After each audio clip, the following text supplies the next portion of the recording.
जब हम प्रभु की उपस्थिति में आते हैं, हमारे विश्वास ये भी है कि प्रभु है। जैसे इब्रानियों की पत्री में लिखा है कि प्रभु है, और इस विश्वास के आधार पर प्रभु हमें वरदान देता है या प्रतिफल देता है, और ये परमेश्वर की योजना है।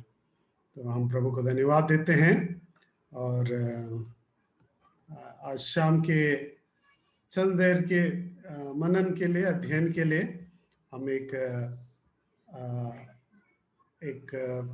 पद को पढ़ेंगे।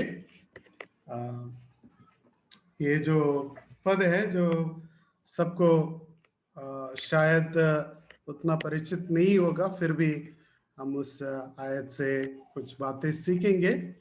और आज शाम हमारा प्रार्थना ये है कि परमेश्वर हमारे दिल और मन को खोले, ताकि प्रभु की वचन हम स्वीकार करें।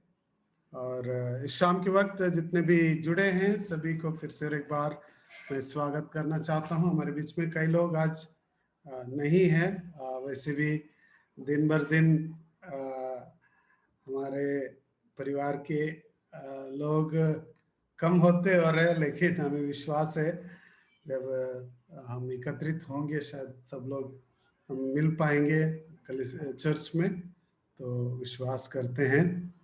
तो आइए हम आज शाम के अध्ययन के लिए प्रकाशित वाक्य उसके 3 अध्याय 14वें पद से हम पढ़ेंगे। प्रकाशित वाक्य 3 अध्याय 14 से 20 तक। कोई जोर से आप पढ़ सकते हैं। प्रकाशित वाक्य 3 अध्याय 14 से 20 तक। लोकीदिया की कलीसिया के दूत को यह लिख, जो आमीन और विश्वास योग्य और सच्चा गवाह है और परमेश्वर की सृष्टि का मूल कारण है, वह यह कहता है कि मैं तेरे कामों को जानता हूं कि तू ना तो ठंडा है और ना गर्म।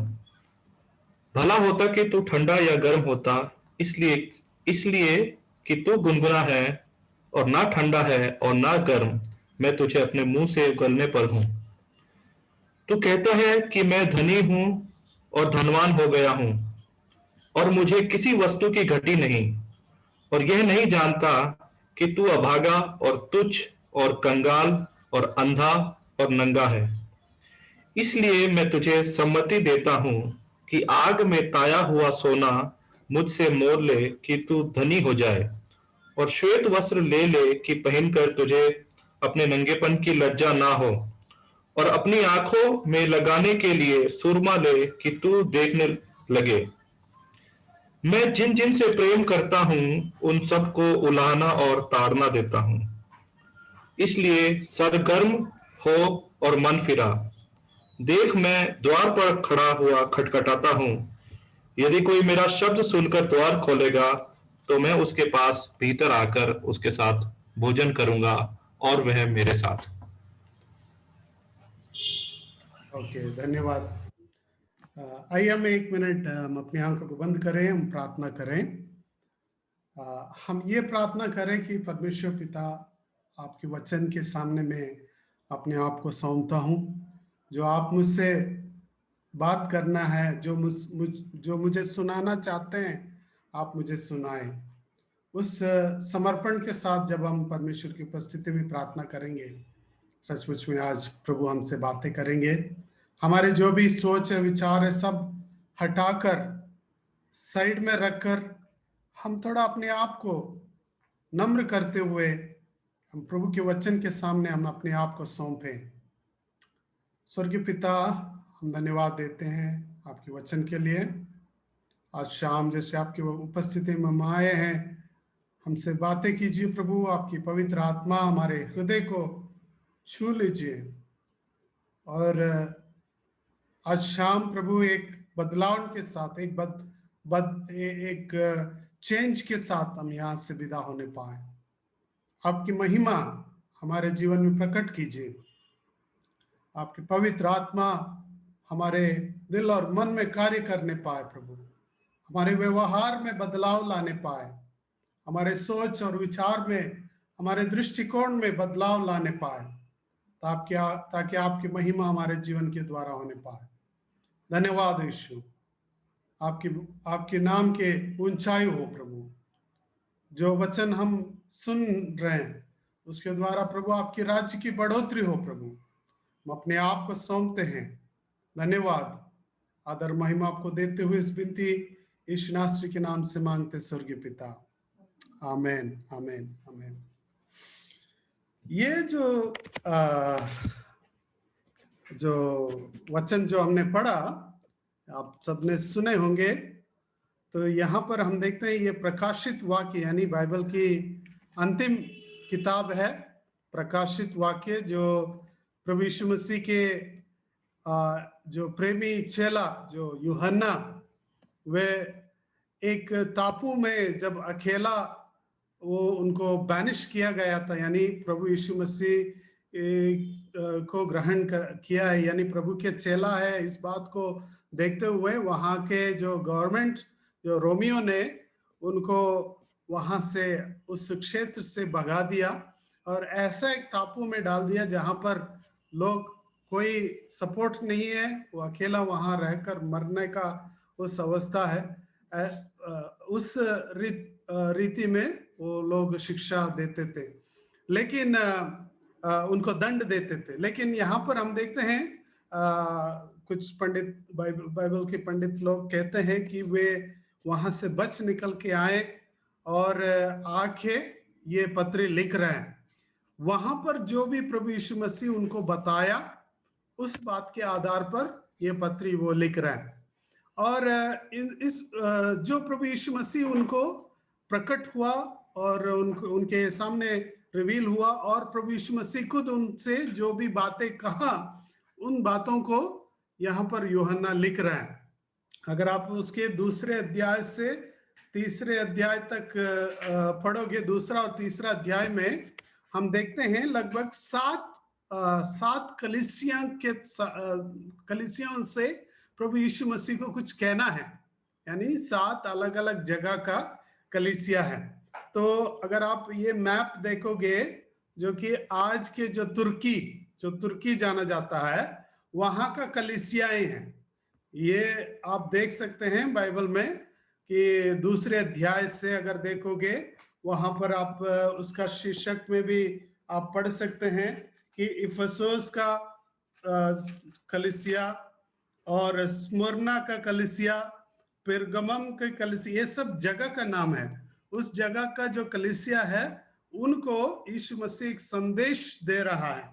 तो आगे देखते हैं, तुअतैरा का कलीसिया और सरदीस की कलीसिया और फिलाडेल्फिया की कलीसिया, और अंत में 7वां है कि लवोदिकिया की कलीसिया।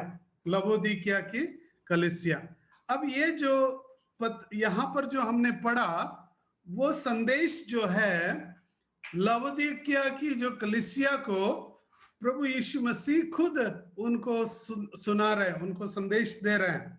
अब उस संदेश का सारांश क्या है करके हम आज देखेंगे, लेकिन उसका एक केंद्र पद मैं आपके सामने रखना चाहता हूं। वो हम 20वें पद में देखते हैं। 20वें पद में हम ये पढ़ते हैं, कोई जोर से पढ़िएगा। 20वें पद क्या कह रहे हैं?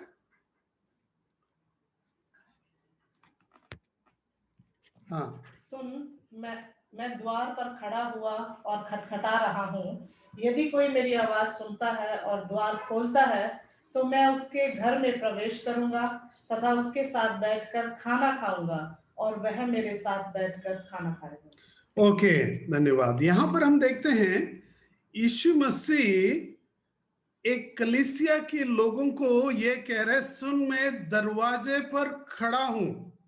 इसका मतलब प्रभु यीशु मसीह दरवाजे से बाहर है। मैं चाहता हूं आप लोग फ्री होके, तो बीच बीच में अगर कुछ पूछा तो आप लोग माइक अनम्यूट करके आप बता सकते हैं। फ्री हो जाए, आप कभी डरना नहीं।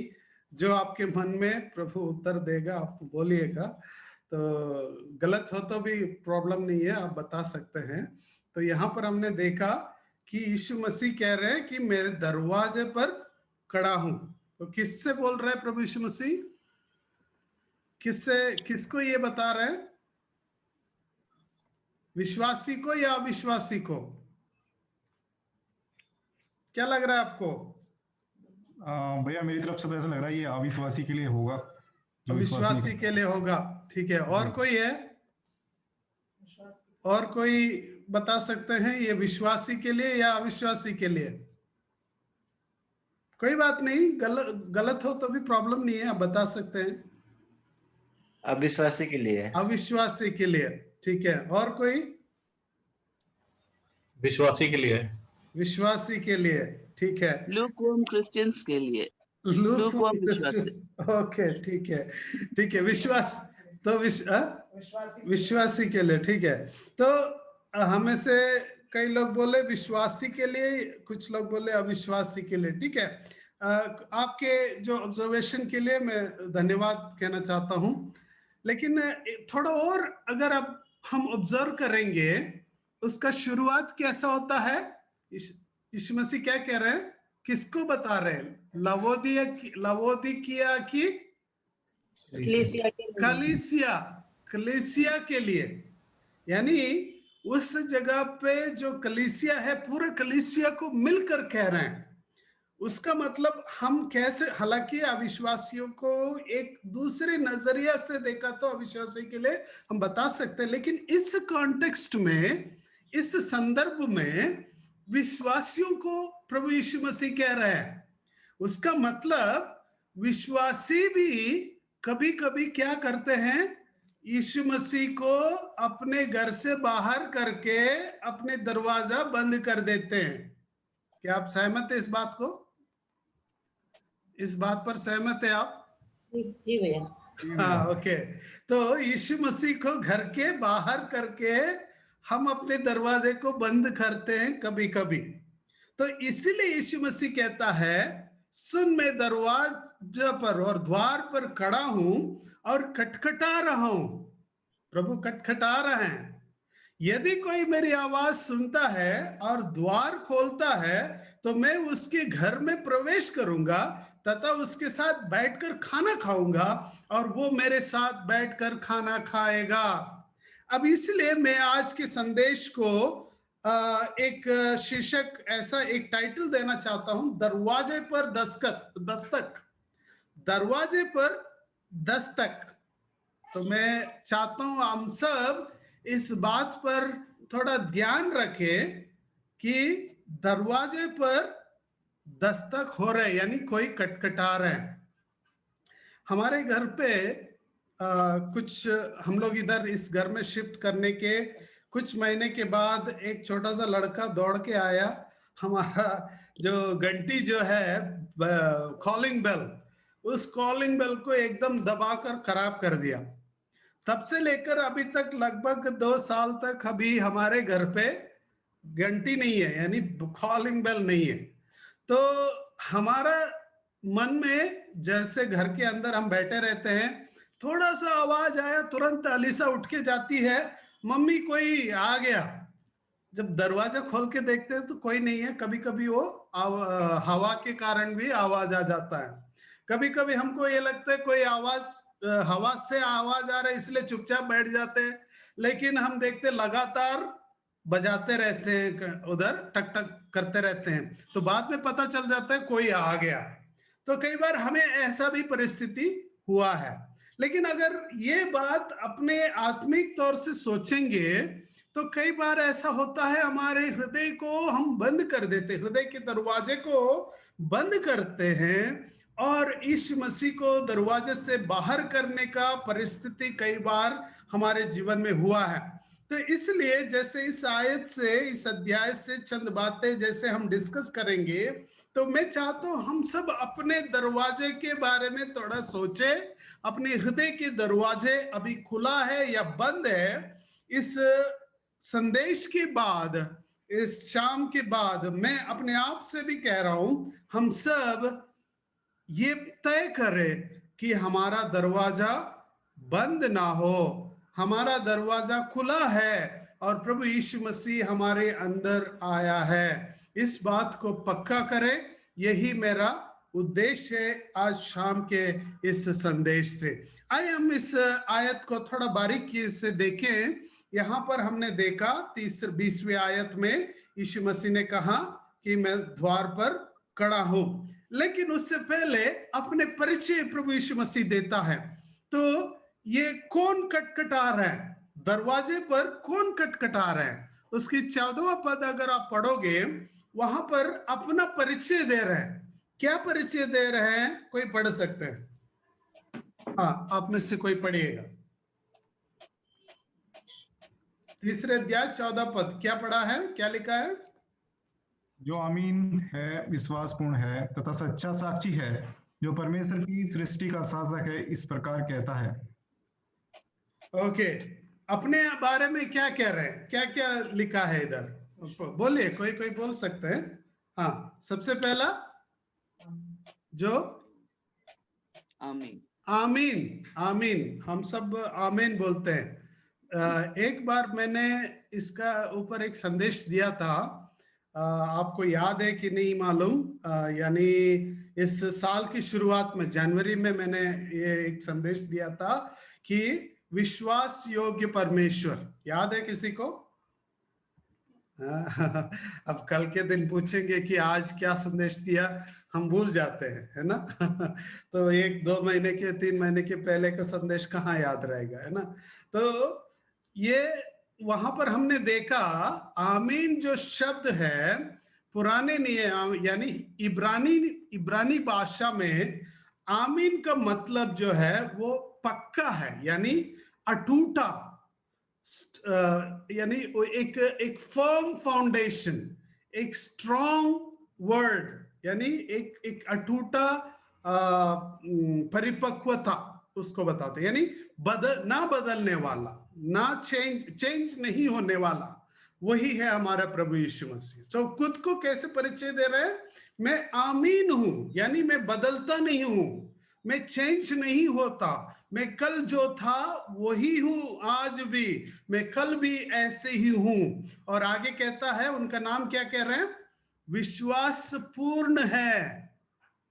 वो आमीन है, वो विश्वास पूर्ण है, यानी विश्वास योग्य है।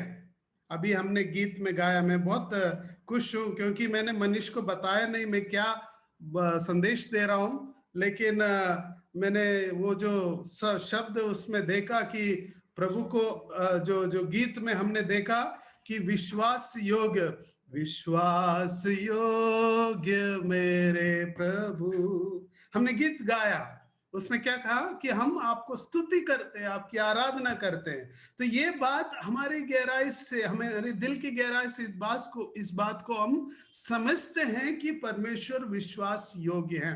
तो प्रभु यीशु मसीह खुद अपने परिचय ये दे रहे हैं कि मैं आमीन हूं और विश्वास योग्य हूं तथा सच्चा साक्षी।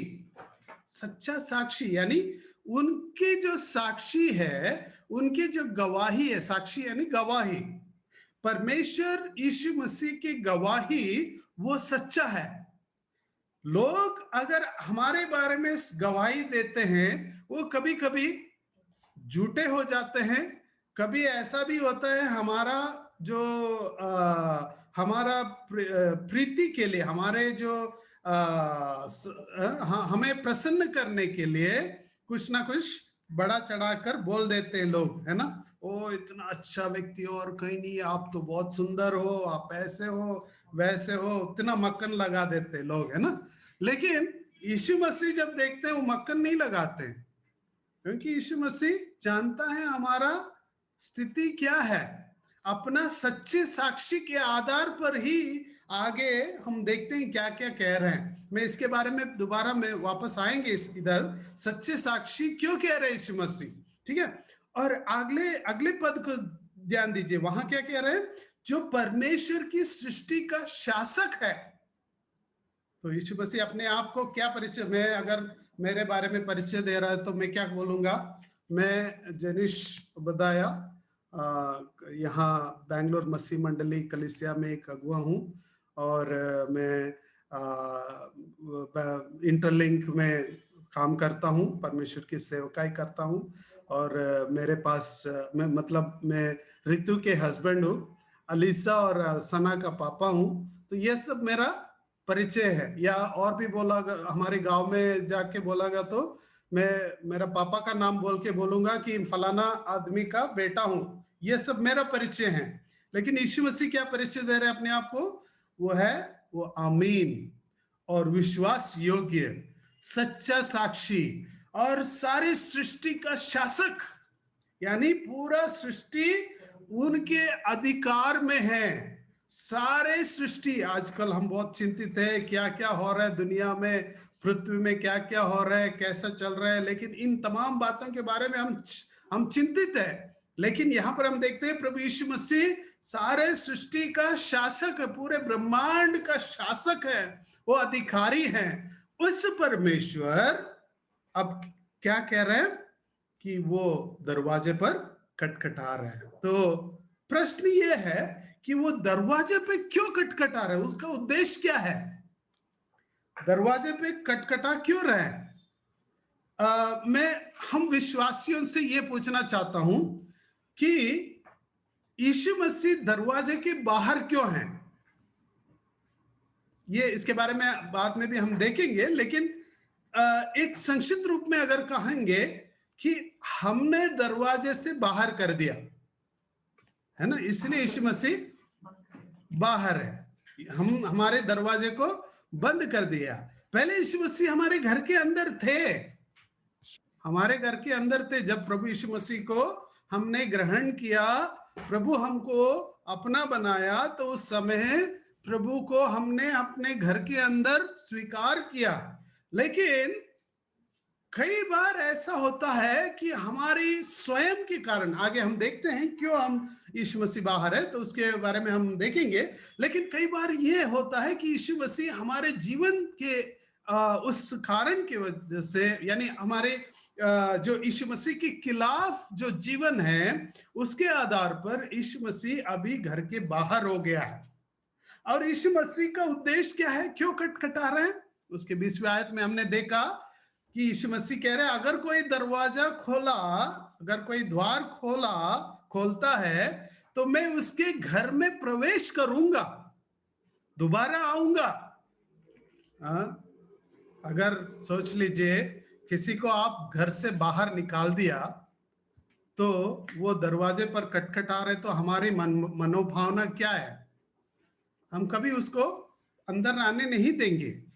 लेकिन यीशु मसीह कह रहे कि मैं अंदर आना चाहता हूं, और ऊपर से यीशु मसीह कह रहे मैं तुम्हारे साथ खाना खाना चाह रहा हूं। ये कितनी अनोखी बात है।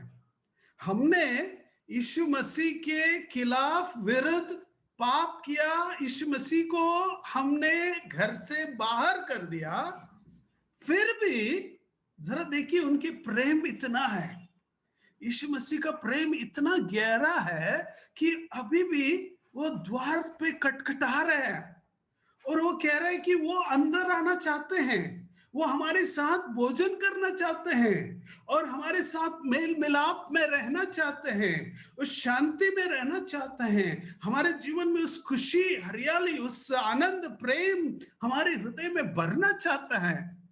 पर हम क्या कह रहे हैं? नहीं नहीं नहीं, अभी नहीं, आप थोड़ा बाहर ही रहो, मैं अपने काम पूरा करने दो। तो ये प्रॉब्लम है। तो अब प्रश्न ये है कि आप यीशु के साथ भोजन करना चाहते हैं? मैं और आप, हम सब एक बार यीशु के साथ भोजन किए थे, लेकिन कई बार हमने अपना ही स्वयं के कारण, अपना स्व इच्छा के कारण, अपना कुबुद्धि के कारण, अपना बुरा पर्पस, जो उद्देश्यों के कारण, हम यीशु मसीह को हमारे उस मेज से, जो भोजन करने का मेज से उठाकर बाहर हमने फेंक दिया, धकेल दिया। हमने यीशु मसीह को हमने धकेल दिया। ये परिस्थिति है कई बार हमारे जीवन में। मेरे अजीजों, जरा सोचिए कितने बार हमने यीशु मसीह को बाहर कर दिया है। जब यीशु मसीह चाहते हैं कि वो हमारे साथ संगति करे, लेकिन हम कह रहे हैं नहीं प्रभु, अभी मेरे साथ संगति करने के लिए और बहुत सारे चीजें हैं। मेरा नौकरी है, मेरे घर वाले हैं, मेरे पति पत्नी है, मेरा टीवी है या और कोई है या जो भी है, तो ये सब मेरे साथ अभी संगति कर रहे हैं। अभी तो यीशु मसीह के लिए समय नहीं है। यीशु मसीह, अभी आप घर के बाहर रहो, जब जरूरत है तब मैं आपको बुला लूंगा। ऐसा नहीं कि मैं आपको छोड़ रहा हूं, ठीक है? जब जरूरत आएगा, जब घर पे खाने के लिए नहीं होगा, आर्थिक तंगी होगा, बीमारी होगा, परेशानी होगा, तब मैं एक काम करता हूं, आपको कुंडी खोल के आपको अंदर बुला लेता हूं, ठीक है? ये हमारा मनोभावना है कई बार। अब यीशु मसीह क्यों खटखटा रहे हैं? ताकि वो अंदर आए, हमारे साथ संगति बिताए। अब आगे बढ़ेंगे, समय बीत गया तो, लेकिन आगे बढ़ेंगे। यहाँ पर क्या बता रहे यीशु मसीह कि दरवाजे बंद क्यों हैं, हमने क्यों बंद किया दरवाजे? अगर इस पद में जरा आप पीछे मोड़ के देखेंगे, इसके 3 अध्याय उसका 16 पद पढ़ेंगे। कोई पढ़िएगा, जोर से पढ़िएगा। क्या कह रहे यीशु मसीह? इसलिए क्योंकि तू गुनगुना है, हाँ, ना गर्म और ना ही शीतल, मैं तुझे अपने मुख से उगलने पर जा रहा हूँ। हाँ, जब देखिए यीशु मसीह कह रहे हैं तुम ना शीतल ना गर्म। ऐसे पानी पीने से अधिकतम जो पेट खराब इसलिए होता है क्योंकि हम ऐसे गुनगुना पानी पीते हैं। हालांकि डॉक्टर लोग ऐसे मतलब उबाल के उसको ठंडा करके पीना अलग बात है, लेकिन आधा आधा अधूरा उबाल के आधा अधूरा गर्म करके उसको पीने में ना हमको पेट में प्रॉब्लम होता है। तो ये पानी हमको मुंह में अच्छा नहीं, पीने में अच्छा नहीं लगता। हालांकि ये जो लवोदिकिया जो शहर है वो वहां पर इसलिए स्पेसिफिकली उनको ये कह रहे हैं, वो शहर में पानी बहुत दूर से आते हैं, तो वो उस जमाने में भी पाइप में पानी आता था। वो जब पानी आता था तो रास्ते में क्या है, कई जगह में वो थोड़ा गर्म होता है, अब आते आते वो गुनगुना हो जाता है। तो लोगों को वो ऐसा वाला पानी पसंद नहीं था। तो यीशु मसीह जब ये बात बोला, उनको समझ में आ गया कि यीशु मसीह क्या कह रहे हैं। जब गुनगुना पानी अपने मुंह में रखते हैं तो उनको मालूम पड़ जाता है कि उसका टेस्ट कैसा है। जब मैं और हम लोग, मैं मनीष और हम लोग हमारे शादी के बाद हम मनाली घूमने गए, तो वहां जब गए तो मैं थोड़ा गर्म पानी पीता हूँ। कहीं भी जाओ, हम केरला वाले तो गर्म पानी पीते हैं, होटल में हो या कहीं भी हो एकदम गर्म पानी मिल जाता है। लेकिन वहां जब गया, एक होटल गए तो हम वो पूछे गर्म पानी दे दो भाई, तो उसने गर्म पानी लाके दिया, बिल्कुल गुनगुना पानी, मतलब मैं मुंह में डालते ही मुझे पीने का बिल्कुल मन नहीं आया। तो उनको और बोला भाई थोड़ा और गर्म, फिर दोबारा देखा तो और गर्म, मतलब वैसे ही है, वैसे की वैसे ही है, वो गर्म नहीं है। तो मुझे ये बात समझ में आया, इन लोगों को गर्म पानी पीने का आदत नहीं है, तो इसलिए उनका मन में गर्म मतलब गुनगुना पानी है। तो वो पानी मेरे से पी नहीं पाया। तो तब मुझे समझ में आया कि मैंने उनको बोला एकदम गर्म, उसको उबाल के ले आना। तो कई बार क्या है, यीशु मसीह वही कह रहे हैं हमसे कि हम या तो शीतल नहीं है, ना ही शीतल है, ना ही गर्म है, हम बीच वाला कॉम्प्रोमाइजिंग सिचुएशन। कई बार हमको कॉम्प्रोमाइज कर लेते हैं, समझौता कर लेते हैं। कई बार हमारा आराधना के लिए हम कॉम्प्रोमाइज कर देते हैं, या प्रभु के नाम के लिए, यानी प्रभु के कार्य के लिए हम समझौता कर लेते हैं। या कई बार जो भी जो भले काम अगर कुछ करना है, कई बार हमारे सामने ऑप्शंस है, अगर हमारे सामने कि ये चुनना है या वो चुनना है, कई बार हम ठीक है कोई बात नहीं मैनेज कर लेंगे, प्रभु थोड़ी ना देख रहे हैं, हमारे विश्वासी लोग कोई नहीं देख रहे, पास्टर साहब नहीं देख रहे, कैसे भी हो मैनेज हो जाएगा। तो ऐसा जुगाड़ के अनुभव कई बार हम करते हैं। प्रभु इनसे कह रहे हैं कि मैं मेरे मुंह से तो मतलब थूकने का मन आता है, मतलब मेरे मुंह से उगलने का मन आ रहा है, क्योंकि उस फेलोशिप नहीं होगा, उसमें प्रभु के साथ संगति नहीं होगा अगर हम समझौता की जीवन जी रहे हैं। अगर हमारी कोलोकियल भारत के भाषा में बोला तो हम जुगाड़ बाबा जुगाड़ बाबा हम सब है ना, कहीं ना कहीं रूप से हम जुगाड़ कर लेते हैं किसी किसी चीजों को, लेकिन आत्मिक जुगाड़पन प्रभु नहीं चाहते हमसे। कई बार हम जुगाड़ करने के लिए कोशिश करते हैं, लेकिन प्रभु चाहता है तुम्हारे जुगाड़पन से हट जाओ, मैं चाहता हूं एक सच्चे संगति बिताने के लिए। और आगे दूसरे बात प्रभु कह रहे हैं कि उसके 17 पद में प्रभु क्या कह रहे हैं, ना केवल तुम गुनगुना हो, परंतु आगे कर रहे हैं कि तू अभागा है, दयनीय है, दीन है, अंधा है और नंगा है। जरा सोचिए, अगर कोई ऐसा बोलेगा तो हमको कितना बुरा लगेगा। तो इसलिए मैंने पहले बोला यीशु मसीह का नाम क्या है। एक नाम हमने देखा, क्या है, कोई बोल सकते हैं क्या नाम देखा हमने? यहां पर क्या नाम देखा हमने? ओके, कोई और बोलिए। सच्चा साक्षी। सच्चा साक्षी, झूठे साक्षी नहीं देते यीशु मसीह। यीशु मसीह सच्चे बात कह रहे हैं, सच कह रहे हैं। क्या सच कह रहे हैं? तुम अभागा हो, यानी मतलब कंगाल हो, क्या कहते हैं, जो तुम्हारे पास कोई धन नहीं है, तुम भिखारी हो, तुम दीन हो, तुम अंधे हो और नंगे हो। लेकिन हम क्या कहते हैं? हम कह रहे हैं, यहां क्या लिखा है, मैं धनी हूं, मैं किसी वस्तु की आवश्यकता नहीं है मुझे, मेरे पास सब कुछ है, मेरे पास पैसा है, मेरे पास बंगला है, गाड़ी है, मेरे पास परिवार है, मेरा नौकरी है, नौकरी देने वाला हूं, मैं नौकरी करने वाला नहीं हूं, मैं वैसा हूं, ये ऐसा हूं, इतना बड़ा चढ़ा के हम बोल देते हैं, है ना। पर प्रभु क्या कह रहे हैं? भाई तुम कह रहे हो तुम धनी हो, तुम कह रहे हो तो मुझे कोई वस्तु की आवश्यकता नहीं हो, लेकिन तुम्हें पता ही नहीं तू अभागा है, दयनीय है, यानी दरिद्र हो, तुम दीन हो, तुम अंधे हो, नंगे हो। ये परमेश्वर का नजरिया है हमारे प्रति। मेरे अजीजों, आज मेरे प्रियो, आज ये बात हमको सोचना जरूरी है।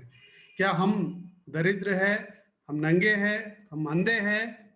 ये सब आत्मिक रीति से बता रहे प्रभु यीशु मसीह। एक आत्मिक अंधेपन, आत्मिक दरिद्रपन, आत्मिक नंगापन हमारे अंदर है। ये क्यों है? क्योंकि यीशु मसीह घर से बाहर है। यीशु मसीह घर से बाहर है। मैं एक उदाहरण देना चाहता हूं। इसमें थोड़ा ये क्या बोलते हैं, ये उदाहरण आप लोग थोड़ा सही माइंड से लेना है, तभी आपको समझ में आएगा।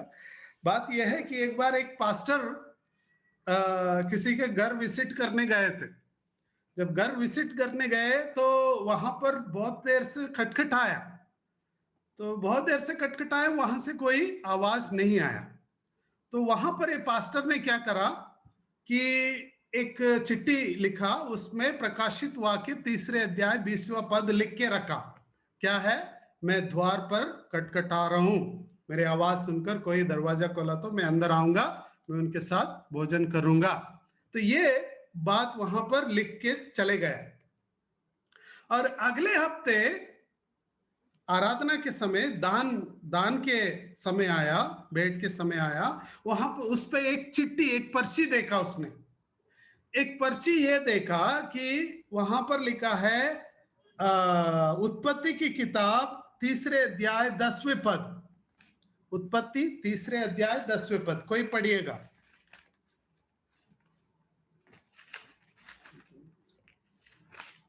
उत्पत्ति 3 अध्याय 10वें पद। उसने कहा, हाँ मैं तेरा शब्द बारी में सुनकर डर गया, हाँ क्योंकि मैं नंगा था, इसलिए हाँ। छिप। ओके, तो वहां पर वो जो पर्ची आया कि उत्पत्ति 3 अध्याय 10वें पद क्या लिखा था? क्योंकि मैं हेलो बोले ना, क्या हो गया? सब लोग शर्मा रहे हैं। क्योंकि मैं नंगा था इसलिए मैं डर गया। ठीक है, तो मैं ये बात हमारे आत्मिक जीवन में भी कहना चाहता हूं। तो ये उदाहरण के रूप में पास्टर के उदाहरण लिया मैंने, लेकिन सचमुच में ये अवस्था हम सबके जीवन में है। ये आत्मिक नंगापन के कारण हम डर गए हैं। हमें अच्छा नहीं लगता कि यीशु मसीह अंदर आए, हमें अच्छा नहीं लगता कि यीशु मसीह हमारे साथ बैठे। हम हमेशा इस बात पर सोचते रहते हैं। तो यीशु मसीह हमें जब देखता है कि हम दरिद्र हैं, हम दीन हैं, हम अंधे हैं और नंगे हैं, लेकिन आज यीशु मसीह कुछ सुझाव दे रहे हैं हमको।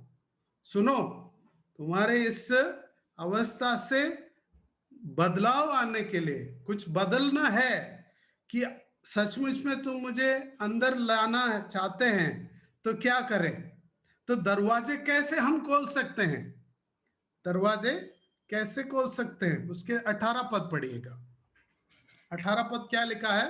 हाँ, उसके लिए यीशु मसीह एक सुझाव दे रहे हैं, एक सॉल्यूशन दे रहे हैं। देखो ये बात सब हो गया, ठीक है, तुम्हारा अवस्था ये है, मैं जानता हूं, क्योंकि पहले यीशु मसीह ने बोला था कि मैं जानता हूं, तुम्हारे कार्य को जानता हूं, मैं सच्चे साक्षी हूं, मैं इसलिए मैं ये कह रहा हूं। देखो, मान लिया, ठीक है, पर मेरा सुझाव यह है। क्या सुझाव है? पढ़िए 18 पद। इसलिए मैं तुझे सम्मति देता हूं हाँ। कि तू में ताया हुआ सोना मुझसे मोल ले, हाँ कि तू धनी हो जाए, हाँ और श्वेत वस्त्र ले ले कि पहनकर तुझे अपने नंगेपन की लज्जा ना हो, हाँ। और अपनी आंखों में लगाने के लिए सुरमा ले कि तू देखने लगे। ओके, ठीक है। तो यहां पर 3 बातें यीशु मसीह कह रहे हैं। मैं जल्दी वो बात कहकर आगे बढ़ना चाहता हूं। 3 बातें, अगर हमारे पास ये 3 बातें हैं तो हम दरवाजा खोल सकते हैं और यीशु मसीह हमारे साथ बैठकर भोजन करेंगे। तो क्या क्या है ये 3 बातें? आप देखिएगा, आपके स्क्रीन में दिख रहा है वो लाल लाल रंग वाला, क्या क्या लिखा है? कोई पढ़े, बोलिएगा। तपाया हुआ सोना। तपाया हुआ सोना, सबसे पहली बात। पहले पहले क्या कह रहे थे वो लोग कि हाँ हम धनी हैं, हम अमीर हैं, लेकिन यीशु मसीह कह रहे नहीं नहीं नहीं, तुम भिखारी हो, दरिद्र हो, लेकिन एक काम करो, तो मेरे से तपाया हुआ सोना मोल लो ताकि तुम सचमुच में धनवान हो जाए। इसका मतलब क्या है? कि हम सब जाके ज्वेलरी से सोना खरीद के रखें? हमारे पास तो सोना इतना नहीं है, तो हम क्या करेंगे? इसका मतलब यह है कि जो बहुमूल्य परमेश्वर की दृष्टि में जो है उस बात को करो। जिस चीज स्वर्ग के नजरिए से बहुमूल्य है, जो मूल्यवान है, उन चीजों को करो, उन कामों को करो। हमारा काम, हमारा सोच, हमारा विचार, ये सब हमें क्या है? इस संसार में जो बहुमूल्य है उसके आधार पर है। हमें क्या क्या बहुमूल्य है बताइएगा? क्या क्या बहुमूल्य है? हाँ, हमारे पास अच्छे नौकरी है तो हमें बहुमूल्य है, अच्छे बंगला है, कार है, और क्या क्या लगता है आपको? पैसा। हमारा पैसा। पैसा, हाँ, परिवार, हाँ, सुंदर पति, सुंदर पत्नी, बच्चे अमीर, हाँ, और कोई कनेक्शंस जैसे मंत्रियों के साथ, अधिकारियों के साथ, ये सब इस संसार के धन है। पर यीशु मसीह कह रहे हैं कि तुम्हारे जो धन है, तुम्हारे जो संपत्ति है, जो सोना है, वो स्वर्गीय है। वो स्वर्ग के नजरिए में मूल्यवान होने का ऐसा वाला काम है। वो क्या है? परमेश्वर के राज्य के प्रति जो भी हम करते हैं वो स्वर्ग, वो सोना है।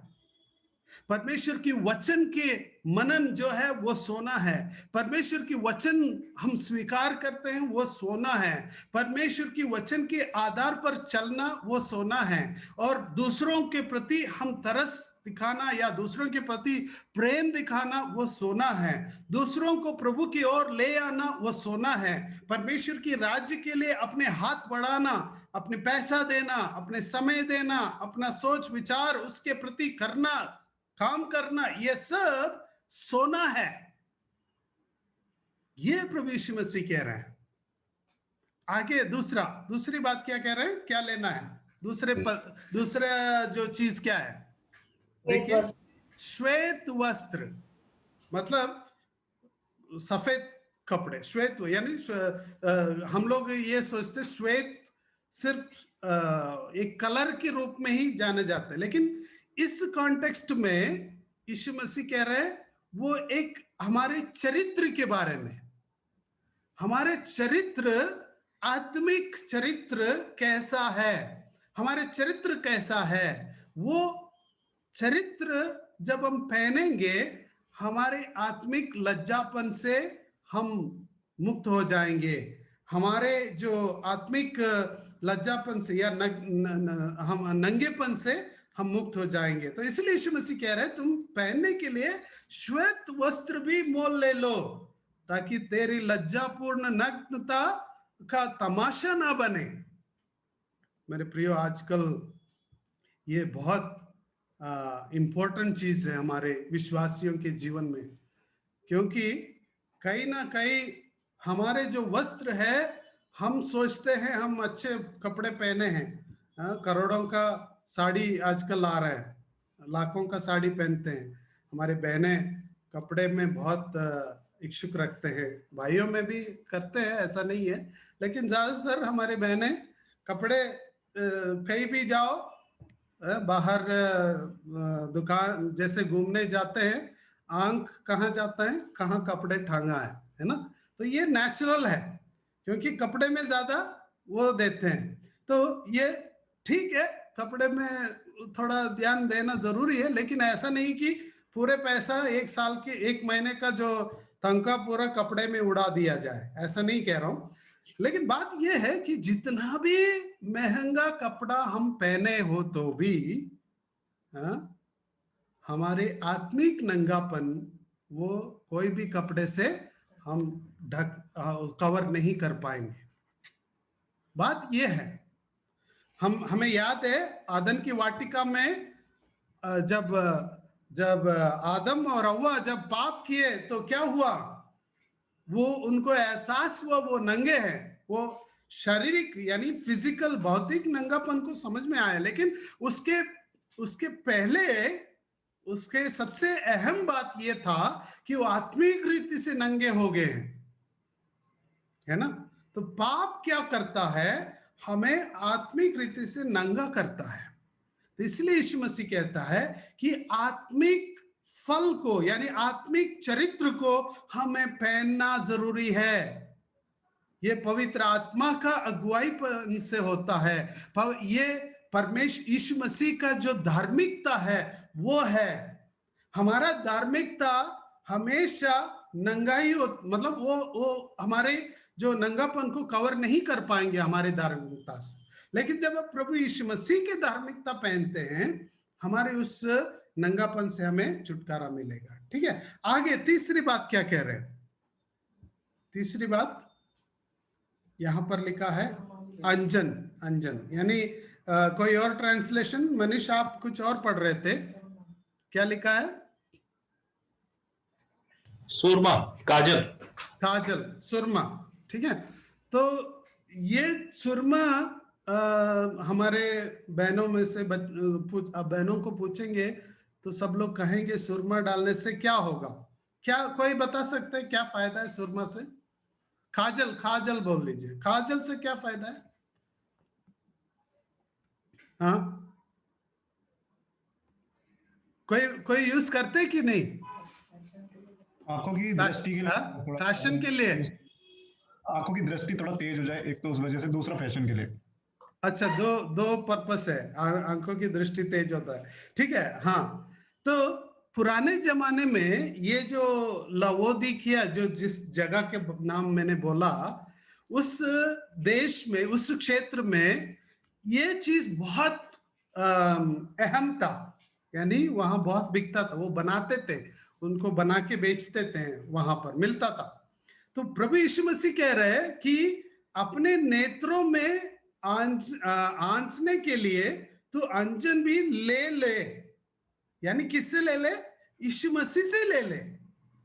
भले तुम्हारे पास ये सब है, क्योंकि ये लवोदिकिया में मेडिकल स्कूल उस समय में भी था, यानी जो अस्पताल भी था उस समय, और वहां पर आंखों के दृष्टि बढ़ाने के लिए ये अंजन, ये काजल बहुत यूज करते थे वो लोग, तो उनका विचार ये था। लेकिन यीशु मसीह कह रहे ये सब तुम्हारी बाहरी आंखों के लिए होगा, लेकिन आत्मिक दृष्टि बढ़ाने के लिए, आत्मिक नजरिया बदलने के लिए, जैसे यीशु मसीह चीजों को देखता है वैसे हमें देखने के लिए हमें क्या चाहिए? पवित्र आत्मा का अगुवाई चाहिए, पवित्र आत्मा का डायरेक्शन चाहिए, पवित्र आत्मा में हम भरपूरता होना चाहिए। कई लोग सोचते हैं पवित्र आत्मा का भरपूरता ये है जब हम अन्य भाषा में बोलते हैं, अन्य भाषा बोला तो पवित्र आत्मा में भर गए। ऐसा नहीं है, बाइबल ऐसा नहीं कहता है। पवित्र आत्मा का भरपूरता हमारे जीवन शैली में दिखना चाहिए, सिर्फ बोली में नहीं, हमारे जीवन में, कामों में दिखना चाहिए, हमारे सोच विचार में दिखना चाहिए, हमारे चरित्र में दिखना चाहिए। यह पवित्र आत्मा का भरपूरता है। जितने हम पवित्र आत्मा में अपने आप को समर्पित करेंगे, उतने पवित्र आत्मा अपना फल, पवित्र आत्मा के फल हमारे द्वारा प्रकट करेगा, और वे हमारी आंतरिक दृष्टि को बढ़ाएगा। जैसे पौलुस कह रहा है, पौलुस एक, अगर आप पढ़ोगे एफेसियों की पत्री 1 अध्याय उसके 17 पद, वहां पर पौलुस एक प्रार्थना कर रहे हैं। क्या प्रार्थना कर रहे हैं? कि हे प्रभु, इनके आत्मिक दृष्टि को बढ़ाएं ताकि वो बुद्धिमान हो सके। एफेसियों की कलीसिया के लोगों के लिए प्रार्थना कर रहे हैं। इसका मतलब विश्वासी होते हुए भी कई बार हमारी आत्मिक दृष्टि कमजोर पड़ जाता है। भले हम चश्मा पहने होंगे, लेकिन हमारी आंतरिक दृष्टि कमजोर है। इसलिए क्या होता है, जब हमारे जीवन में जो भी परेशानी आता है, तकलीफ होता है, जो जिस परिस्थिति में भी हम इस लौकिक लोग कैसे देखते वैसे देखते हैं। हमारे जो अविश्वासी प्रिय मित्र है, वो लोग कैसे सोचते हैं वैसे हम भी सोचने लगते हैं। वो लोग कैसे उसका सॉल्यूशन ढूंढते हैं वैसे हम भी सॉल्यूशन ढूंढते हैं। जब तकलीफ हो जाता है, जाके दारू पी लो, या कुछ थोड़ी देर के लिए अपना खुशी के लिए कुछ और करो, ड्रग्स ले लो, या ये सब क्या है, उनको समझ में नहीं है, उनका दृष्टि सही नहीं है। लेकिन हमें, हमारी आत्मिक दृष्टि जब सही होता है, हमें समझ में आता है हमारे जीवन में प्रॉब्लम क्यों हो रहा है। ये मेरे वजह से हो रहा है, या प्रभु हमें परीक्षा दे रहे हैं, या शैतान हमारे ऊपर कार्य कर रहे हैं। ये सब हमारी आत्मिक दृष्टि से दिखता है। जितने हम परमेश्वर की नजदीक आते हैं, उतने परमेश्वर हमारे नजदीक आता है। मेरे प्रियो, ये तरीका है जिसके द्वारा हम हमारे हृदय के दरवाजे को खोल सकते हैं। समय बीत गया, इसलिए जल्दी से मैं समाप्त करूंगा। इसका अंत में मैं कुछ प्रश्न हमसे पूछना चाहता हूं। प्रश्न यह है, हालांकि मैंने पहले बताया कि ये जो दरवाजा पर यीशु मसीह खटखटा रहा है, जो विश्वास योग्य है, जो सच्चा साक्षी है, जो परमेश्वर की सृष्टि का शासक है, वो खटखटा रहा है। वो जो आमीन है वो खटखटा रहा है। क्यों खटखटा रहा है? ताकि वे हमारे अंदर आए, हमारे साथ संगति बिताए, हमारे साथ उस समय बिताएं, उस अनोखा, उस मेल मिलाप के अनुभव हमारे अंदर हो जाएं और हमें परमेश्वर की उपस्थिति का एहसास दिलाए, परमेश्वर की आशीष का एहसास, अनुभव दिलाए। और प्रॉब्लम क्या है? दरवाजा अभी भी बंद है। क्यों बंद है? क्योंकि हम गुनगुना है हमारे जीवन, यानी हम कॉम्प्रोमाइज करने वाले हैं, हम समझौता करने वाले हैं, हम अपने नंगेपन को, आत्मिक नंगेपन को, आत्मिक दरिद्रपन को समझ नहीं रहे। इस कारण हमारे दरवाजा बंद है। लेकिन आज यीशु मसीह हमें एक सुझाव दे रहे, एक सलाह दे रहे कि हमारे दरवाजा कैसे खोल सके कि सबसे पहले हम उस अमूल्य चीजों को जानना है जो स्वर्ग की नजर से अमूल्य है, जो मूल्य चीजों को अपनाना है और उन चीजों को करना है जो स्वर्ग में मूल्यवंत है या मूल्यवान है।